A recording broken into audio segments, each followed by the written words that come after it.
Today I, George McClellan, have fallen victim to possibly the most conniving and impulsive betrayal to ever have happened to a man in the history of civilization. Standing here today, on November the 7th, 1862, just north of the winding Potomac and surrounded by my army, I have undoubtedly witnessed the demise of the war efforts of the Union. Lincoln, the fool that he is, succumbed to pressures from legislators who know nothing of tactical warfare, and yet were somehow able to declare me inadequate as commanding general. Well, I should say former commanding general, because that mockery of a president relieved me of my position on this day of damnation for the Union. History will surely show this as the most egregious of errors. I imagine it will be compared to a hypothetical situation in which George Washington had been cast aside as the leader of the Revolution. How dare they accuse me of inaction? The rebels have amassed a force of no less than 200,000 men. To act as the aggressor would cost the lives of tens of thousands of good soldiers. Those imbeciles even have the gall to say that I have overestimated the size of Lee's army by over 100,000 men. No man alive could be such a fool to make such an error. But I have always known that I am the smartest and most talented war leader in the entire country. Was it not just last year when I had the realization that I am beloved enough by the entire nation to simply become dictator of these United States? Of course I am too humble to have taken advantage of their admirations, but I easily could have. I understand the main point of friction between I and the simple-minded and impatient men in Washington was my refusal to pursue the Confederate Army after their retreat in Sharpsburg by Antietam Creek this past September the 18th. These men must be mad, because it would have been suicide to chase an army that could single-handedly capture London or Paris with its sheer mass alone. And none of them were there on that day. None of them witnessed the death and despair which perverted the very air with shrieks of fear and agony.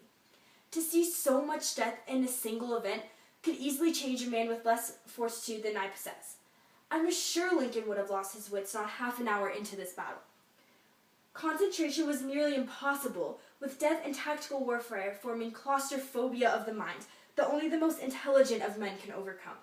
The stench was unbearable, as if earth itself was decaying in protest to the remorseless horrors that were taking place on its surface. It is without question that I am the only man in this entire army capable of leading troops into battle under such conditions. Of course, I sense this atrocious and misguided event of my falling out of the graces of Lincoln months ago. He had to have known that with each victory I obtained, my popularity would increase tenfold.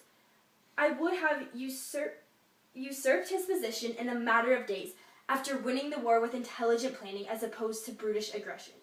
Extremism is what tore the great nation apart in the first place. I can't see your face. Yet the leaders believe that it will somehow bring it back together again. Can they not see past this war? Of course not, because they are blinded by jealousy. Even my closest friend and supporter, Edward Stanton, had turned his back on me recently. I always sensed he was in awe of my intellect and leadership abilities, but I never thought he would play a part in attempts at sabotaging my name. Even with my own feelings of betrayal and anger to deal with, I feel even more deeply for the men whom I commanded, because they were about to learn the news of the demise of their beloved and genius leader. Also, they will continue to serve under such inept brigadier generals. I doubt Lincoln could have picked a worse crop from his own cabinet of pampered and pompous tomfools. I don't care what Burnside did at Antietam. Those were my orders. I didn't even bother telling him that his attack on the right flank was simply a diversion, because I figured he would only be alive for a couple more hours at best, based on the consistent stupidity he displays on the battlefield. They should have named that bridge McClellan Bridge for the mastermind of the plan, instead of Burnside Bridge for the pawn who blindly rode into certain deaths for his highly esteemed overlord. No matter, because once the war is over, I am determined to run against the man who stabbed me in the back. Yes, Mr. Abraham Lincoln himself, for the position of President of the United States. And I am sure to win. Revenge is sweet, especially when carefully planned.